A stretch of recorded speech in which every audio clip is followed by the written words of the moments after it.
la serie El Servicio Cristiano. Ya hemos llegado entonces al final. Esta parte han sido 11 sermones que hemos hablado de la cosmovisión correcta del servicio cristiano. Es, hermanos, nuestra oración que el Señor ilumine sus mentes, ilumine nuestro entendimiento y ahora nos mueva a servir de la forma que hemos aprendido, de la forma que hemos expuesto.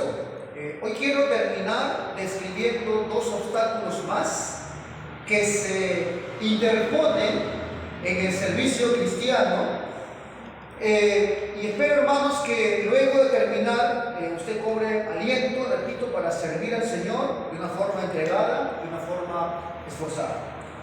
Encontramos, mis hermanos, que en la historia de la humanidad está plagada de historias, plagada de ejemplos que desafían a la misma humanidad para ser esforzados en áreas diferentes, a buscar metas, a alcanzar la gloria. Usted puede ver, hay, por ejemplo, historias de militares, historias de grandes guerreros valerosos que dieron su vida por algún ideal, por alguna causa. Encontramos, por ejemplo, historias de gente con alguna discapacidad que incluso triunfaron por encima de gente sin discapacidad. O encontramos a idealistas que mostraron principios a pueblos y los convencieron del bien de su discurso. Y así encontramos grandes historias, ya sea leídas o las podemos ver en YouTube, en el televisor, de historias de gente que alcanzó grandes cosas. Ahora, el asunto, hermanos, es que cada ejemplo que he citado son de gente que alcanzó por el esfuerzo humano cosas que, si bien es cierto, tienen una gloria temporal, están muy lejos. Hay gente que se queda sorprendida como que si eso fuera lo máximo, anhelan eso, pero eso no está muy lejos de los ideales que nosotros como cristianos tenemos. Tenemos un objetivo mucho más alto que eso, que tiene que ver con la gloria de Dios, tiene que ver con la salvación de los perdidos, para que sean eximidos de sus pecados. Es un ideal mucho más grande de todo eso que uno puede quedar sorprendido cuando ve una historia de alguien que logra una gran meta. El bendito Señor, el Dios, el Rey poderoso del universo, nos plantea en su palabra una forma de servicio, una vida de servicio, un servicio pero en sus términos. Porque, hermanos, no meramente debemos ser oidores de toda esta serie, sino que ahora hay que ser hacedores. Organizar nuestras vidas de tal manera que vivamos y sirvamos al Señor. Hemos visto la semana pasada que el Señor provee para el servicio. ¿Qué nos provee el Señor? Instrucción.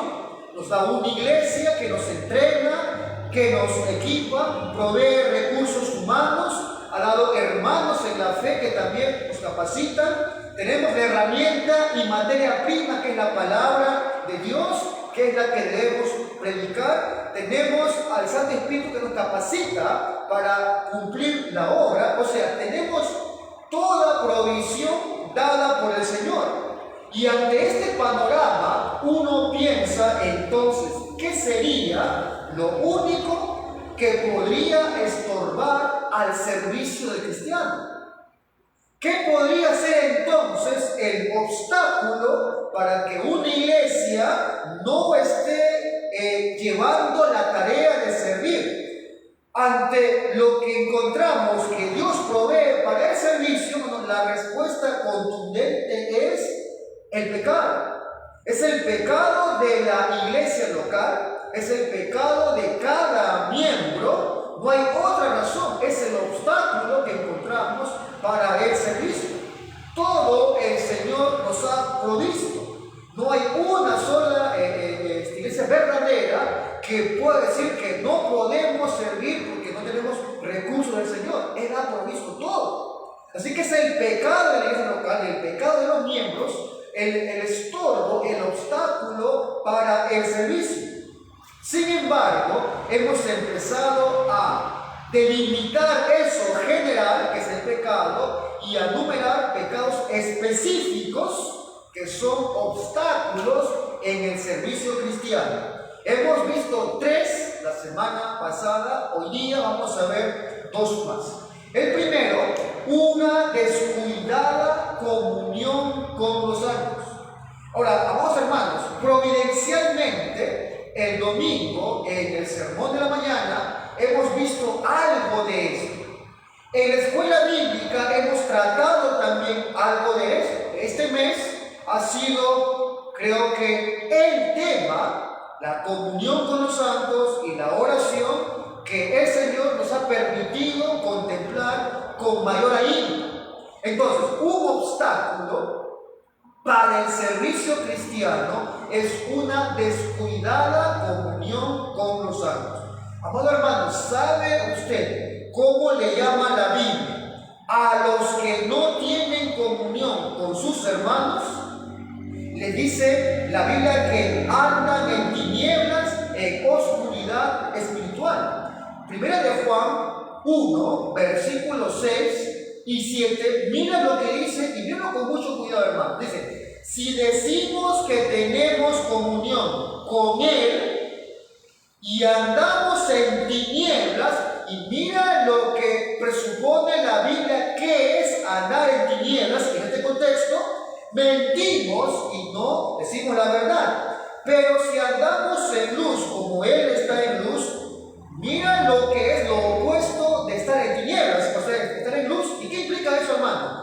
Tenemos comunión unos con otros y la sangre de Jesucristo, su Hijo, nos limpia de todo pecado. Si andar en luz se manifiesta en tener comunión con mi hermano, andar en tiniebla es alguien que no la tiene, hermano. Ahora, bueno, hermano, ¿quiénes son estos que deben servir a Dios, servir a la iglesia y servir hacia afuera? Hemos respondido que son todos, ¿verdad?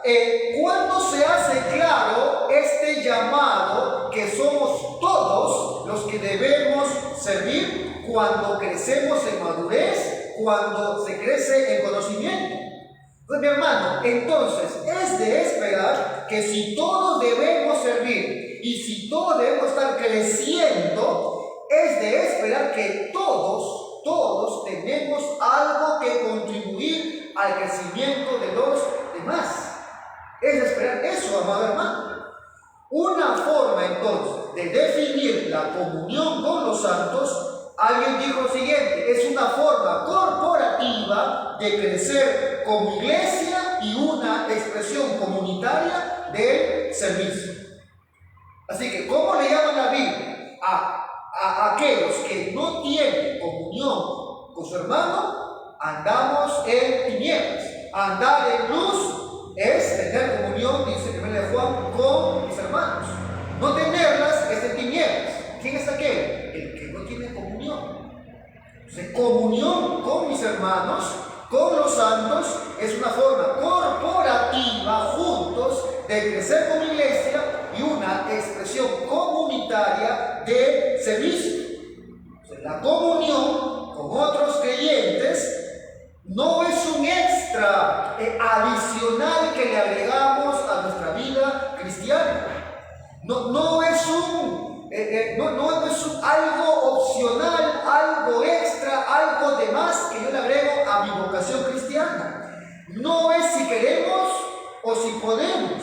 Bueno, se trata de un aspecto vital, es un aspecto esencial de la obra de redención.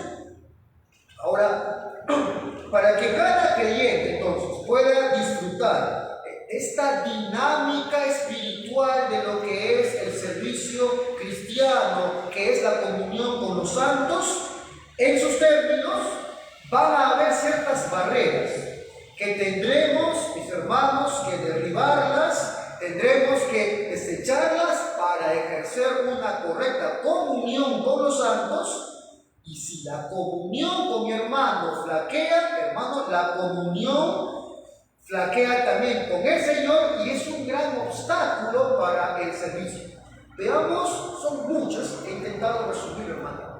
Veamos algunas barreras que se presentan para la comunión con los santos. La primera, vamos a ver dos, dentro de ellas varios aspectos particulares. La primera, creo que es la que se decanta por su peso propio, es un pobre crecimiento en la comunión con Dios. Cuando hay un pobre crecimiento en mi comunión con Dios, hermanos, claramente eso va a afectar a la comunión con los santos y por ende eso va a afectar al servicio del creyente. Ahora, quiero que planteemos, hermanos, algo importante. Sé que es bien teológico, sin embargo, nos va a servir para plantar bien el concepto. Encontramos en el Nuevo Testamento que se habla de esta actividad, o sea, de tener comunión con Dios en dos perspectivas diferentes, una objetiva y una subjetiva. Déjenme explicarle eso que significa. La objetiva, o sea, una comunión objetiva con Dios, encontramos en la Biblia, hermanos, que todo verdadero creyente tiene una relación con Dios y la tiene a través de Cristo. ¿En qué sentido? Todos hemos sido hechos partícipes de la vida de Dios y la vida en Dios. En ese aspecto, hermano, todos tenemos una misma comunión objetiva con Dios. O sea, nadie es más hijo que Dios que el otro. Nadie tiene más vida de Dios en su corazón que el otro. Segunda de Pedro 1, 3 y 4 nos revela esto. Dice el apóstol Pedro ahí: como todas las cosas que pertenecen a la vida y a la piedad nos han sido dadas por su divino poder mediante el conocimiento de aquel que nos llamó por su gloria y excelencia, por medio de las cuales nos ha dado preciosas y grandísimas promesas, para que por ellas, nota esto, llegaseis a ser participantes de la vida divina, habiendo huido de la corrupción. O sea, una vez más, hermanos, tenemos una relación, una comunión objetiva con Dios en virtud de ser participantes de la vida de Dios. En ese sentido, hermano, nadie tiene más vida de Dios que el otro. Pero también, hermanos, encontramos que hay una comunión, la llamada subjetiva. No todos los cristianos disfrutan de la comunión experimental con Dios de igual manera. De forma práctica, hay creyentes que experimentan, o sea, tienen una comunión experimental con Dios mayor o menor que otros. Un ejemplo claro es, por ejemplo, el matrimonio, ¿verdad? Cuando un hombre o una mujer se casan, tienen una relación en virtud al pacto de matrimonio. Es una relación objetiva, eso lo sube. Sin embargo, en su vida experimental, puede que ese matrimonio, esa relación, sea más placentera, más dificultosa, pero ni lo uno ni lo otro afecta a la realidad de que ambos están unidos en una relación por el pacto matrimonial. O sea, creo que es un ejemplo donde uno puede notar algo objetivo y algo subjetivo. Entonces, he ahí, hermanos, dos distinciones para poder encontrar el desarrollo de hoy. O sea, objetivamente, estamos unidos al Señor en un vínculo que es indisoluble. No es por ti o por mí, es porque el Señor Jesucristo, en virtud estamos unidos ahora a Dios Padre. Pero experimentalmente, no siempre tenemos el mismo grado de cercanía o de intimidad en nuestra comunión con Dios. Ahora, es en la medida, hermano, que esa comunión experimental con Dios está creciendo, se va a fortalecer la comunión con tus hermanos. Y es en esa medida que un creyente también si se aleja, si se enfría en la comunión con Dios, se enfriará y se alejará de la comunión con su hermano y por ende del servicio verdadero, del servicio cristiano. Veamos ahora sí algunos aspectos de estas barreras. Y hermano, créeme que he tratado de ser lo más sencillo posible para que sea potable hoy la enseñanza, sin caer mucho en doctrina de teología. Un punto. La verdadera comunión cristiana, hermano, no depende ni de actividades ni de programas en la iglesia. Encontramos que hay muchos cristianos que suponen que la vida en comunión depende de más actividades o más programas. Si la iglesia, dice mucho, promueve actividad, promueve la comunión entre los santos. Y ahí hay un error de enfoque. La comunión con los santos no tiene que ver en primera instancia con actividades o programas que promueve la iglesia. Tiene que ver, como lo acabamos de ver, con nuestra relación con Dios primariamente. Si tú no cultivas una relación con Dios, puedes estar en todas las actividades y programas y visitas y salidas con tu hermano y no servirá. Porque primariamente se trata de nuestra relación, comunión con Dios para que crezca mi comunión con mi hermano. Segundo punto, hermano, verdadera comunión no es que tengo más amigos en la iglesia. Bueno, no se trata meramente de eso, sino que se trata de estar unido a personas que tengan el mismo interés del Señor. Yo me uno en comunión con personas que tienen el mismo interés que tiene el Señor, que son los míos también, y son de mi hermano, y son del Señor. Ahí está la comunión entre los santos. Filipenses 2, mira cómo el apóstol Pablo se refiere a su unidad con Timoteo. Dice 2:19 de Filipenses, hasta 21. Dice, espero en el Señor Jesús enviaros pronto a Timoteo. Ahora, mira cómo se refiere Pablo de Timoteo y de su comunión. Para que yo también esté de buen ánimo al saber de vuestro estado, pues a ninguno tengo del mismo ánimo, y que tan sinceramente se interese por vosotros, porque todos buscan lo suyo propio, no lo que es de Cristo. O sea, el interés que tenía Timoteo era el mismo que tenía el apóstol Pablo. Y ese interés era el mismo del Señor.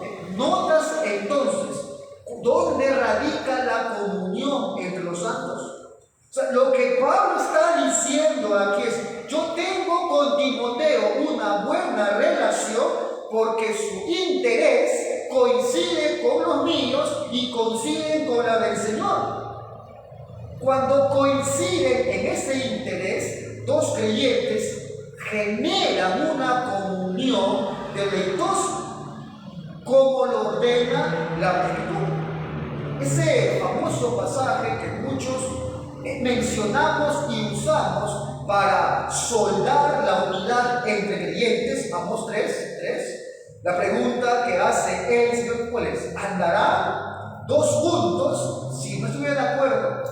Ahora, pero si bien es cierto, ese pasaje podemos usarlo con la implicación práctica a la comunión de entre dos hermanos. Si usted lee todo el contexto, digamos, léalo en su casa de forma tranquila, va a ver que Dios no está hablando de la relación entre dos cristianos. Habla de la relación entre Dios y su pueblo. Habla de la relación con su pueblo. Es un reclamo que le hace Dios a su pueblo. Básicamente es, ¿cómo quieren ustedes que tenga comunión si mi interés no son ustedes? Es el reclamo que le hace el Señor. Así que tener comunión con Dios es tener el interés que tiene el Señor, que ha dejado su palabra, y esa comunión entre santos es comunión con creyentes que tengan el mismo interés de Dios, que sabe cómo piensa, que sabe qué es lo que manda, que sabe qué es lo que aborrece, que sabe qué es lo que demanda. O sea, él tiene el mismo interés que tengo yo. Es ahí, hermano, la raíz de la comunión de los santos. La verdadera comunión, por otro lado, es vivir comunitariamente, o sea, corporativamente conscientes que estamos delante de su presencia, delante de su mirada. Esa frase que uno escucha muy a menudo, ¿verdad? Corandeo. ¿Qué significa corandeo? Estamos viviendo delante de la mirada, de la presencia de Dios, bajo su autoridad, para su gloria, su corandeo. Ahora, comunión con los santos es vivir comunitariamente, corporativamente, conscientes de esa presencia. El salmista David expresa: ¿a dónde me iré de ti? O sea, él plantea: ¿a dónde me iré de tu presencia? La respuesta es: a ningún lado. ¿Por qué? Porque estamos siempre delante de su presencia. Bueno, la pregunta es: ¿estamos conscientes de eso? Porque vivir íntegramente, de forma servicial, de forma entregada, de forma sacrificada, va a ser muy difícil cuando no se vive consciente de que estamos todos los días delante de la presencia y de la mirada de Dios. Dice el Salmo 16:8: a Jehová he puesto siempre delante de mí. ¿Cuál es la idea? Que yo vivo siempre pensando que delante de mí, en su mirada, me encuentro yo. Estoy ante su mirada, ante su presencia. ¿Cómo es que se relacionan dos cristianos? ¿Cómo será su comunión entre dos creyentes que viven conscientes de la presencia de Dios? Que viven ante la mirada, ante la presencia de Dios, donde su interés coincide con el de Dios. Bueno, será una evidencia vivida de la comunión entre creyentes. Se equiparán juntos, crecerán juntos en el servicio. ¿Se imagina usted, hermano, a dos creyentes que tengan esta conciencia de que viven bajo su mirada, bajo su presencia, que tengan el mismo interés y que tengan algún lío entre ellos, algún conflicto entre ellos? ¿Usted cree que llegará a una ruptura? ¿Llegará a una división? No, mi hermano, porque estos hermanos tienen un interés en la gloria de Dios más que en su buen nombre. Tienen, o sea, su punto, su enfoque está en la gloria de Dios, que en su buen nombre o en su estado de ánimo. O sea, tendrán aún en conflictos una comunión piadosa entre creyentes. Ahora, hermano, vivir consciente delante de la mirada de Dios, de su presencia, nos va a guardar de malas actitudes, de malas respuestas. Dice el apóstol Pablo en los Filipenses 4, versículo 5, nos dice algo que es muy conocido: vuestra gentileza sea conocida de todos los hombres. Ahora, quiero que notes lo que está anexado a esa idea. El Señor está cerca. Vuestra gentileza sea conocida de todos los hombres. Luego Pablo afirma algo que uno a veces, cuando saca este pedacito del contexto, cree que Pablo habla de la segunda venida. No, hermano, Pablo aquí no habla de la segunda venida. Está hablando de una realidad, de que Él está cerca, estamos cerca en su presencia, estamos en su mirada. Bueno, ¿cuántas relaciones matrimoniales, fraternales y de índole diferentes sufrirían cambios notables si tuvieran en cuenta esto? Que sea vista vuestra gentileza, está cerca, dice Pablo, el Señor te está mirando, está en medio de ese conflicto, está ahí cuando tú estás con tu esposo discutiendo. Ten en cuenta eso, Él está cerca. En esa discusión, Él está cerca, Él está en medio de ellos. John Piper ponía este ejemplo, y que es algo muy común. Él contaba de que hay dos personas que están peleando de forma acalorada, son dos esposos, están ahí discutiendo de una forma indebida, de forma brusca, tosca, y dice Piper, y llega una visita de la nada, o una llamada. Él pregunta, ¿cómo es que le atienden esos dos que están en esa pelea? Él pregunta, ¿tú crees, dice él, que le van a responder con el mismo tono de voz que estaban en medio de la pelea? No, ¿verdad? Es como que se le pasa, ¿verdad? El enojo, esa agresividad, y se calman de pronto porque entró alguien más. Y él pregunta, ¿qué pasaría, dice Pablo, si todos entendieran que el Señor es nuestro huésped todo el tiempo? Si tú puedes calmar tu agresividad en medio del conflicto cuando alguien se presenta de forma impensada o alguien te llama, la pregunta es, ¿qué pasaría si realmente los creyentes entendieran esto? Que estamos delante de su mirada, que el Señor es el huésped todo el tiempo en medio de tu hogar, de tu trabajo, donde te encuentres. Otra barrera, mis hermanos, son los estándares impíos del comportamiento social.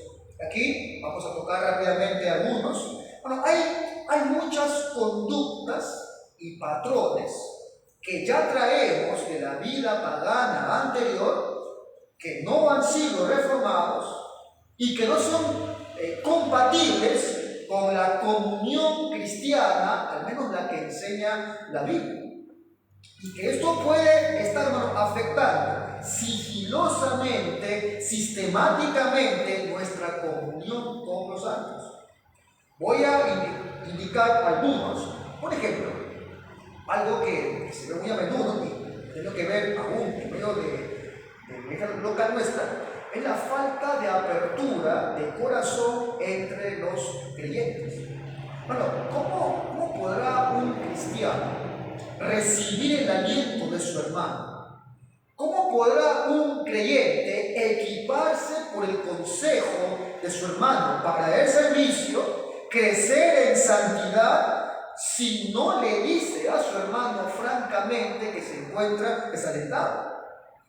Hay algunos que están esperando que los demás lo descubran por su cuenta. Bueno, ¿cómo yo voy a recibir un consejo oportuno de mi hermano si no le abro mi corazón? Si yo no le manifiesto mi confusión, mi lucha, mi tentación. La Biblia, hermano, presupone apertura de corazón entre cristianos. Pastor, ¿dónde está? Mira todas las cartas de Pablo. Mira cómo Pablo abría su corazón. ¿Cómo le escribe, por ejemplo, a los filipenses? Porque Dios me es testigo cuánto os añoro a todos con el amor de Cristo. Mira cómo se expresaba a los Gálatas: hijos míos, por quienes de nuevo sufro dolores de parto. Mira cómo se expresaba ante los corintios. Él le hablaba de su presión cotidiana, de su preocupación por las iglesias. Cuando presupone la Escritura apertura de corazón entre cristianos. A veces arrastramos eso, ¿no? no confío en nadie, no me hable nadie porque me han fallado. La Biblia presupone en una correcta comunión entre creyentes esa apertura. Por supuesto, hay un parámetro a considerar. Hablamos entre hermanos prudentes, entre hermanos maduros. Otra conducta que afecta, hermano, la comunión es arrastrar, tiene que ver con lo anterior, experiencias pasadas que afectan a la piedad presente.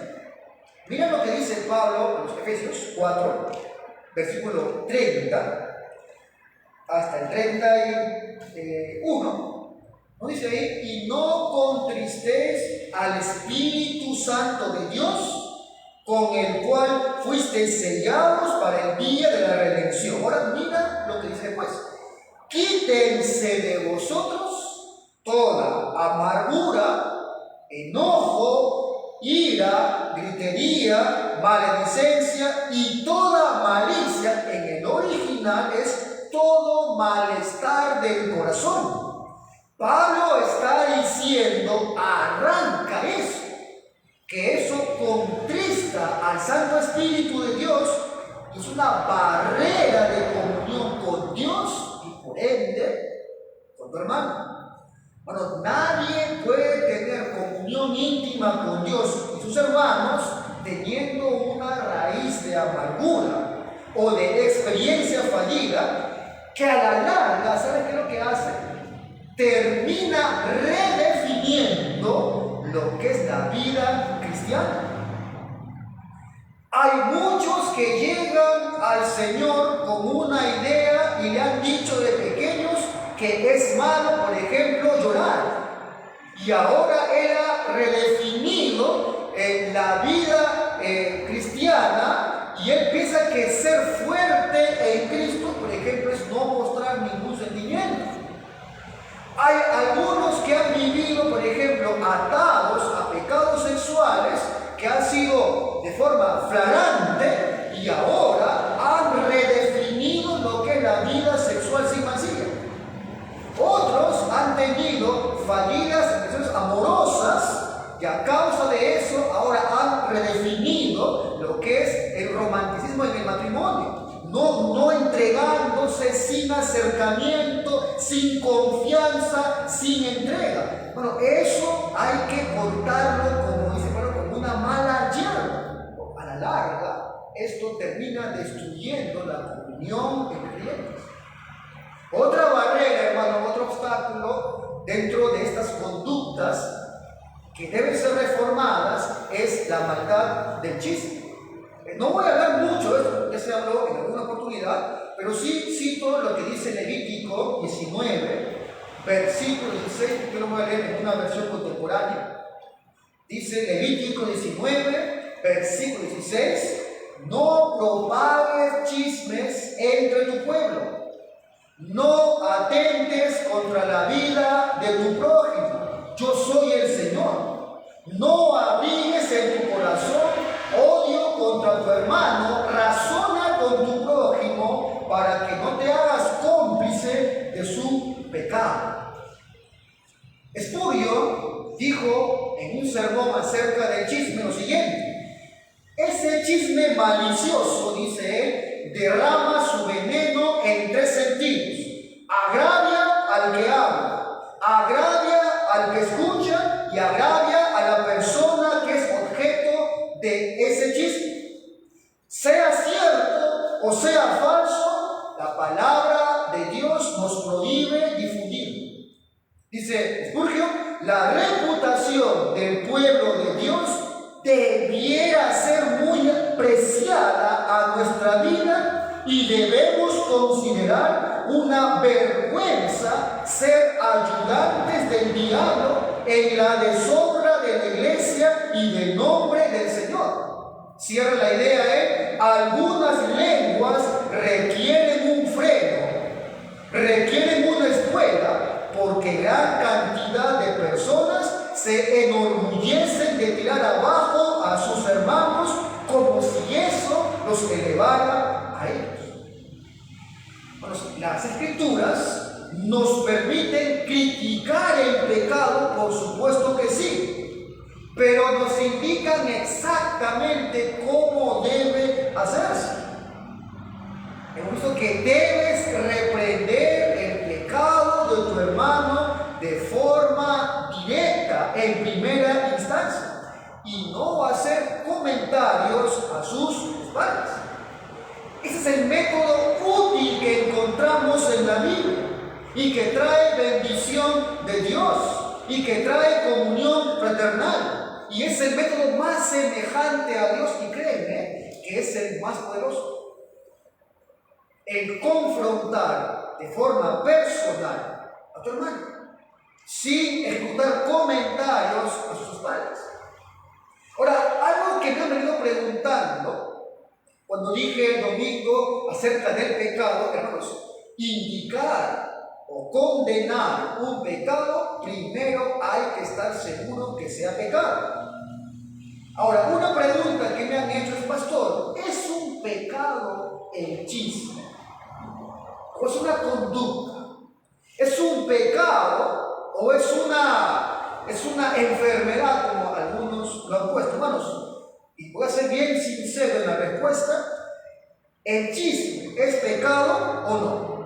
Mi respuesta es: cuando se desarrolla como una práctica consciente, como una práctica metódica, como una práctica inmisericordia, ajena a la guía de Dios, es un pecado abierto y peligroso.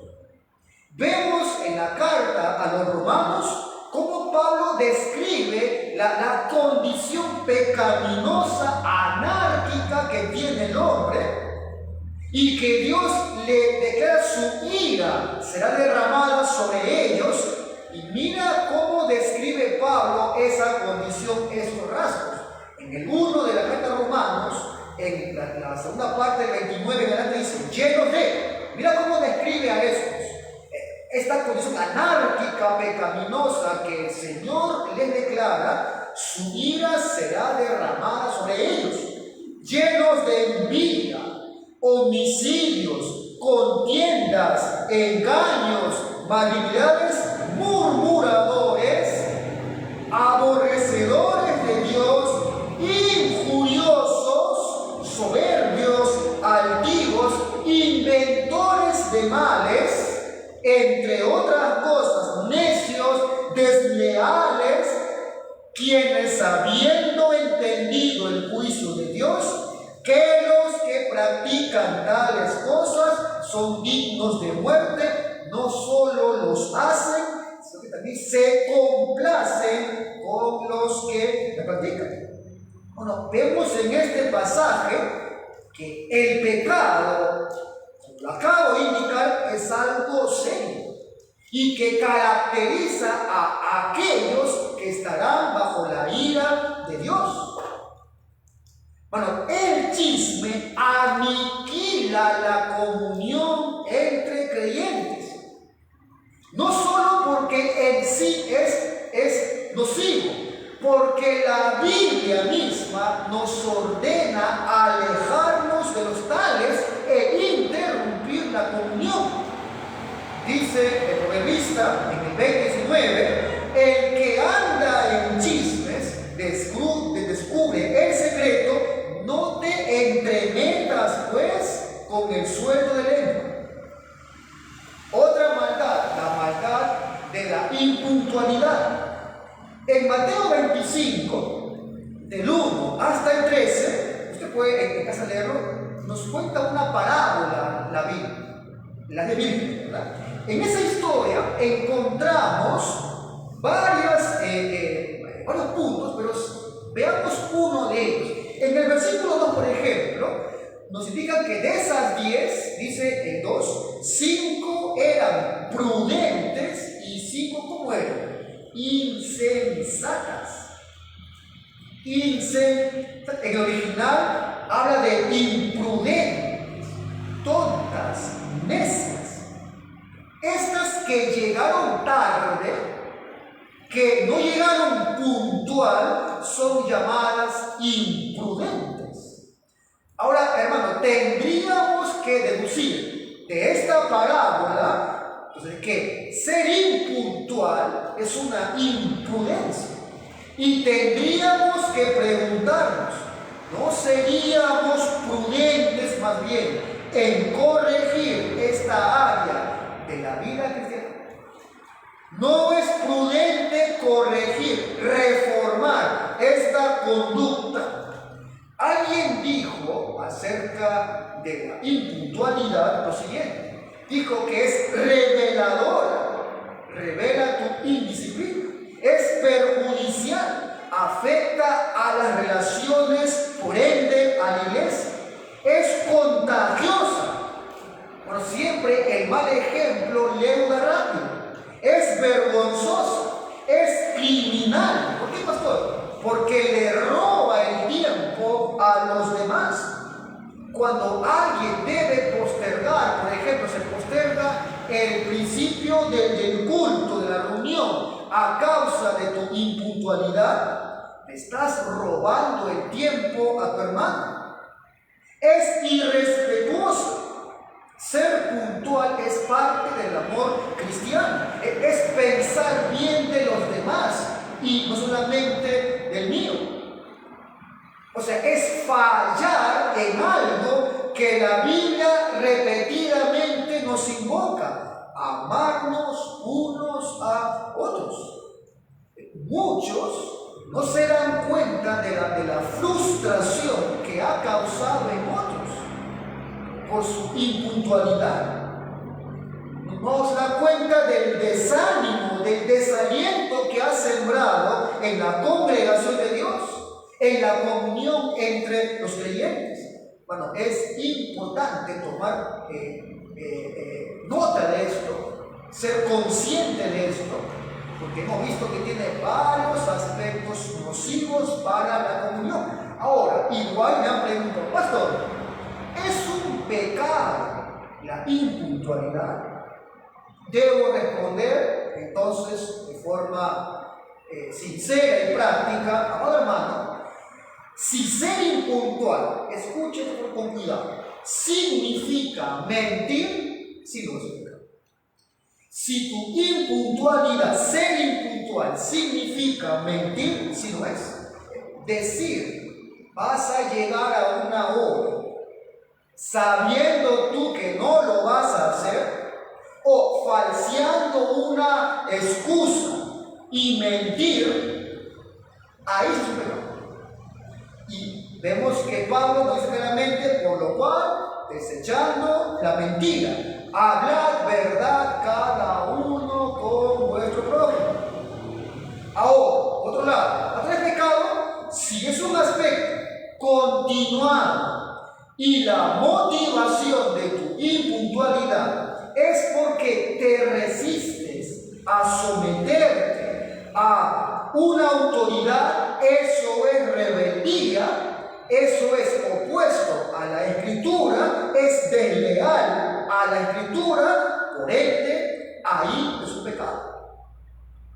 Dice 1 Samuel 12, versículo 14, si temieres a Jehová y le sirvieres, y oyes su voz, y no fueses rebelde a la palabra de Jehová, y si tanto ustedes como el rey que reina sobre ustedes servís a Jehová vuestro Dios, haréis bien. Finalmente, hermano, un último obstáculo, el quinto sería un descuidado tratamiento de lo que son las misiones. Pastor, ¿y qué tiene que ver eso con el servicio cristiano? Bueno, cuando hay una correcta comunión con Dios, que hemos planteado en el punto anterior, que hay una correcta comunión con mis hermanos. Eso, entonces, ¿qué permite? Desarrollar el servicio en sus esferas. Servir a Dios, comunión pública. Servir a la iglesia, o sea, servir a mi hermano, tengo que comunión, le sirvo, y servir hacia afuera, evangelismo, discipulado. Y es en este último punto que no tener en claro aspectos bíblicos de las misiones es un obstáculo para el servicio. porque se puede dejar de hacer, ya sea por desidia o por ignorancia, o se puede hacer de forma precipitada por falta de instrucción o por una inadecuada noción de lo que son misiones. No es mi tema, vamos a verlo luego, hermano, pero rápidamente, para ver ese obstáculo, podemos indicar que en la Biblia encontramos dos tipos de misiones, a largo plazo y a plazo corto.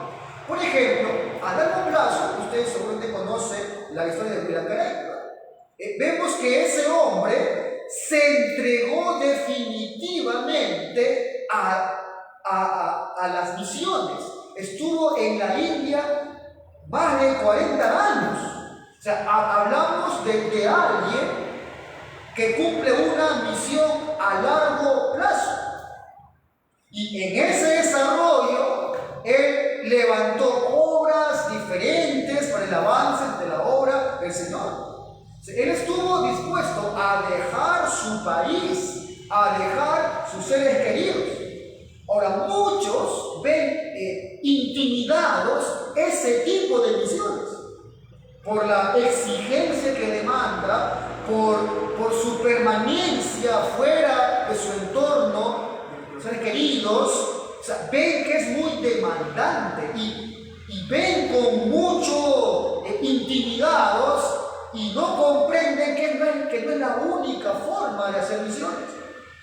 Vemos también en la Biblia que el Señor también enseñó a hacer misiones a corto plazo.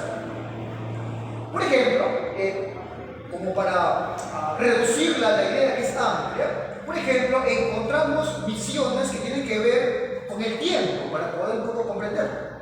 Si vemos el libro de Hechos, mis hermanos, ahí encontramos mucha información acerca de las misiones, pero encontramos que el apóstol Pablo y otros hicieron eso a corto plazo. Viajes realizados en periodos cortos, ya sea para evangelizar o para realizar alguna tarea necesaria para alguna iglesia, ya sea establecida o en formación. Hay algunos que tratan el trabajo de Pablo en el aspecto misionero como un todo, pero no ven que el trabajo del apóstol Pablo se sustenta en trabajos de corto plazo. Por ejemplo, uno ve, ¿no? Pastor, ese viaje de Pablo duró 5 años. Pero la pregunta es, ¿y qué hizo en ese plazo? Fundó tal. O sea, habría que dividir ese tiempo general entre el tiempo que estuvo en cada ciudad, en cómo trabajó en cada país. O sea, encontramos que el trabajo de Pablo fue en aspectos diversos a corto plazo. Busquen tu Biblia, Hechos 13. Rápidamente ahí vamos a coger algunos pasajes para ver la idea. Por ejemplo, en el 13 nos narra su primer viaje misionero. Y ahí un poquito podemos ver esto que estoy indicando. En el versículo 4, Hechos 13, versículo 4, dice: ellos, o sea, Pablo y sus compañeros, entonces, enviados por el Santo Espíritu, descendieron a Seleucia y de allí navegaron a Chipre.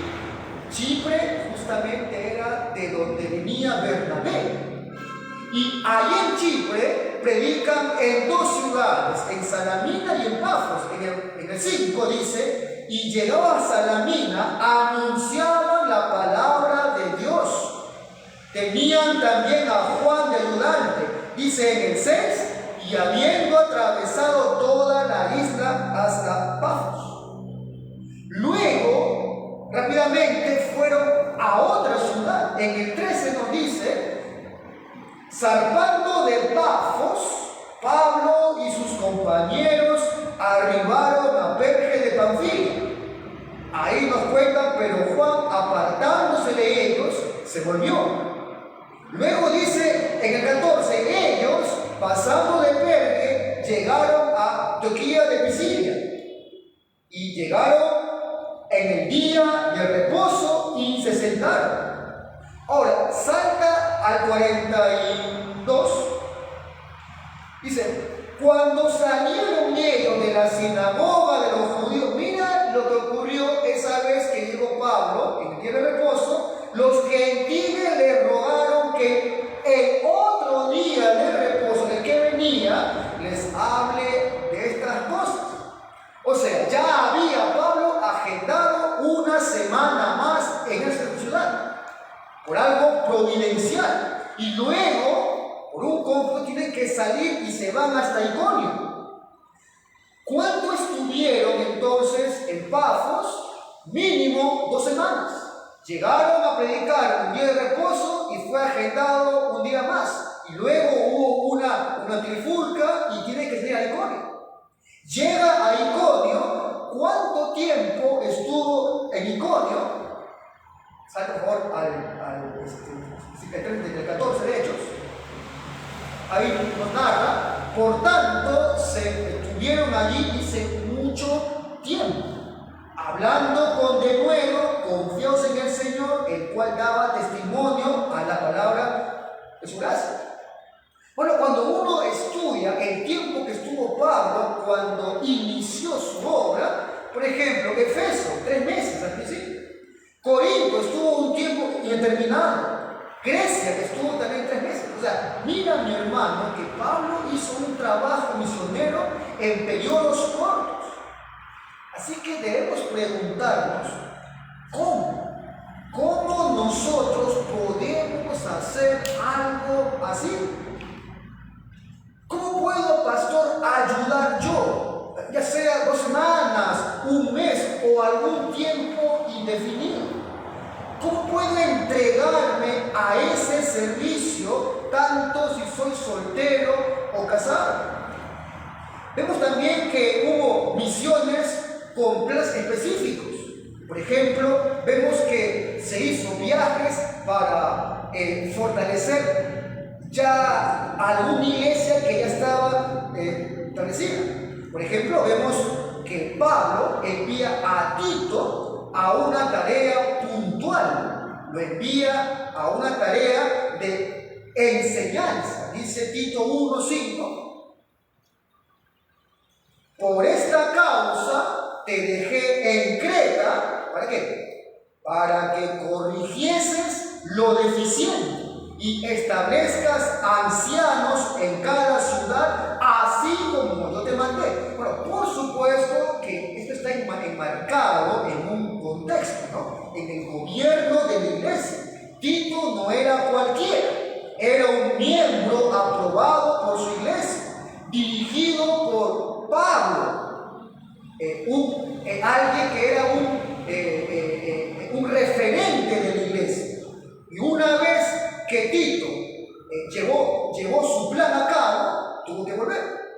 O vemos, por ejemplo, a Timoteo, que fue enviado para varios asuntos diferentes. Por ejemplo, 1 Timoteo 1, en el 3, ahí vemos cómo Pablo nos narra qué es lo que Timoteo hizo y para qué fue enviado. Como te rogué que te quedases en Éfeso cuando fui a Macedonia, para que mandases a algunos que no enseñen diferente doctrina. Pablo envía a Timoteo a un rol de enseñanza. Pablo mismo volvió para que fortalezca las que ya estaban fundadas. Por ejemplo, vemos en el libro de Hechos 15, en el 36, nos narra ahí, Hechos 15, 36, después de algunos días, Pablo dijo a Bernabé, volvamos a visitar a los hermanos en todas las ciudades en que hemos anunciado la palabra del Señor, para ver cómo están. Pablo fue con un objetivo particular, específico. Pablo también hizo viajes llevando ofrendas. Hemos estudiado en Corintios, en la segunda carta, cómo Pablo dirigió a Macedonia y Asia para que se recogiera una ofrenda y sea llevada. Vemos también que otros hermanos viajaron para apoyar la obra misionera. Nos habla, por ejemplo, de Crescente, de Tito, de Lucas, de Marcos, de Tíquico, Timoteo, en fin. Mira, por ejemplo, 2 Timoteo 4, versículo 9 hasta el 13. Mira cómo la Biblia es puntual el rol y a dónde fueron enviados. Dice en el 9, procura venir pronto a verme, porque Demas me ha desamparado, amando este mundo, y se ha ido. Y mira luego que dice, Crescente fue a Galacia, Tito a Dalmacia, Lucas está conmigo, toma a Marcos y tráele contigo, porque me es útil para el ministerio. Tíquico a Éfeso, trae cuando vengas el capote que dejé en Troas, en casa de Carpo, y los libros, mayormente los pergaminos. Bueno, esto ha sido una realidad siempre en la iglesia. Bueno, nuestro país requiere manos para estar trabajando en esto, hermanos. Hay que fortalecer iglesias, grupos que se están formando y deben estar ya creciendo. Bueno, ¿y sabes cuál es una clave para esto o de dónde inicia este afecto por las misiones? En que cada creyente debe tomar algún rol y se debe ser un especialista en algún tema. Yo el pasado hablaba con un hermano. Le decía, hermano, debes especializarte en algún tema, en algún área de la iglesia, ya sea en el artículo de fe, en el Nuevo Testamento, en el Antiguo Testamento, en consejería, en griego, en fin. Pastor, ¿para qué? Cuando hermano se especializa, podemos enviar, como lo hizo el apóstol Pablo, a algún hermano en un momento en particular para que esos temas él lo enseñe, para que se dirija a una congregación y fortalezca a una iglesia con un tema en particular.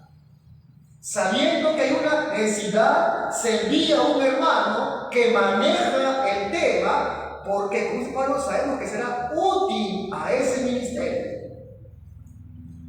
La pregunta es, ¿estamos buscando eso? Algunos creen que es el pastor nada más que debe saber todo de todo, hermanos. Así no es el asunto. Acá se necesita que hombres se preparen en algún área específica. Conforme crezcamos, se verá la necesidad de que estos hombres asistan a iglesias o a grupos que se están formando. Gente que domine lo que es el libro de fe, el Nuevo Testamento, el Antiguo Testamento, idiomas. ¿Usted imagina cómo sería la riqueza de la iglesia con hombres así? Hermano, vamos a explicar esto muy bien, es tu área. Un hombre acá, otro varón acá, y muchos que dominan temas y que son gente que ha dominado el tema y que tranquilamente puede estar acá y puede edificar a otra iglesia. Bueno, finalmente, para cerrar esta idea, bueno, y esto debe ser aterrizado. Esto, cuando uno dice misiones, uno piensa India, otros países, no, esto debe ser aterrizado. ¿Estamos realmente dispuestos a sacrificar tiempo, a cumplir tareas puntuales? Bueno, eso es lo que ha hecho siempre la iglesia. Eso ha hecho siempre, en todas las épocas, la iglesia. Sacrificando tiempo y cumpliendo tareas puntuales, específicas. Cierro con esto para cerrar la idea de misiones. Hay un aspecto, hermano, no solo es pensar cómo dedicarnos a servir por tiempos definidos o cómo cumplir alguna meta en el servicio, sino que también hay que pensar cómo financiar el servicio. O sea, un sostenimiento económico alternativo. Ya te digo por qué uso el término. 2 puntos. La iglesia que envía es la principal responsable de sostener a los hermanos en sus labores. Eso es punto y sellado. Iglesia que envía es la principal responsable de sostener a los hermanos que han sido enviados.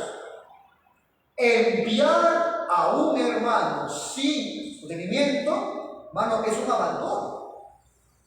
El apóstol Pablo le dice a los Corintios, en su primera carta, en el 9, en el 7, usa tres analogías. ¿Quién fue jamás soldado a su país?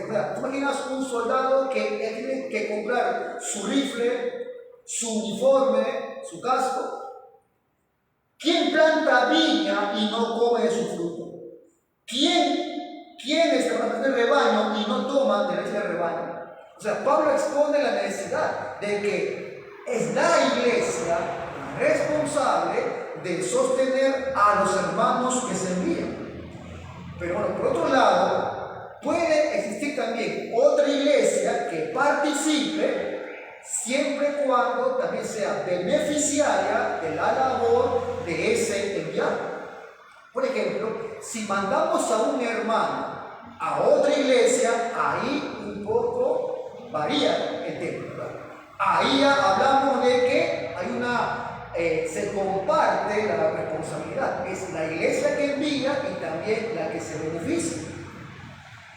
Sin embargo, hermanos, ¿por qué he usado el término alternativo? Porque si bien es cierto, la prioridad y el deber amoroso es que se sostenga a aquel que se envía, bueno, es cierto que pueden ocurrir aspectos externos en lo social, en lo político, en la iglesia, que hagan que el enviado tenga dos caminos diferentes, que reciba de otra iglesia, que sería una vergüenza para la iglesia que le envía, o que trabaje a la par. Y Pablo pone ambos ejemplos. Cuando Pablo, una vez más, expresa a los corintios esa ocasión, donde Pablo deja claro, le dice en el 11, 7 al 9, le pregunta a Pablo: ¿pequé yo humillándome a mí mismo para que ustedes fuesen engrandecidos por cuanto os he predicado el evangelio de balde? Y mira lo que dice Pablo: he despojado a otras iglesias, recibí salario para servirles a ustedes. O sea, ven el tema. Lo ideal era que sea dada su provisión de esa iglesia. Pero ¿qué dice Pablo? Él recibió de otra iglesia. Y luego habla también del trabajo del apóstol. Entonces vemos aquí, hermano, que cuando se dirige una misión, ¿cuál es lo correcto? Que sea la iglesia que envía la que sostenga. Pero también puede darse el caso, un caso, hermano, donde se genere algún problema circunstancial, ya sea en político, social o en la iglesia, que el enviado puede recibir ayuda de otra iglesia o que a la par deba trabajar. Hermanos, es un tema largo, no voy a terminar hoy día. Sin embargo, sí quiero poner en manifiesto que no tener una clara comprensión de esto es un obstáculo para que se sirva adecuadamente en la iglesia. Bueno, finalmente, luego de ver los 5 obstáculos, hay muchos más, por supuesto. He intentado aplicarlo a nuestras vidas prácticas. Hermanos, hay asuntos entonces que debemos tomar con seriedad. Hay varios puntos que han sido descuidados en cuanto al servicio cristiano. Hay puntos que no se han asumido como un deber, sino como una opción. Cuando comenzamos la serie dijimos, esto se trata de una cosmovisión bíblica de lo que es servir. Bueno, espero que estos puntos que hemos tratado a lo largo de los 10, 11, me equivoco, hay así, hermano, de dirección en cuanto a cómo servimos a Dios, a la iglesia y para afuera. Señor, te agradecemos por el tema que hemos tratado a lo largo de estas semanas. Señor, en lo particular ha sido de gran bendición, exhortación y corrección para mí. Estudiar estos aspectos de la vida cristiana, que es el servicio cristiano.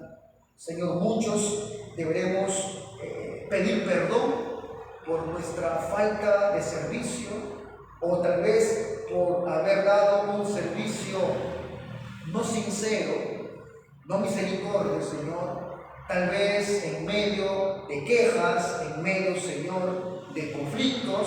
Señor, te ruego que pongas en el corazón de mis hermanos una correcta cosmovisión en lo que es el servicio, y que podamos, Señor, ser encaminados a ser serviciales, a llevar a cabo de forma bíblica lo que es servir tanto a Dios, a la iglesia y hacia afuera. Te lo pido esto en el nombre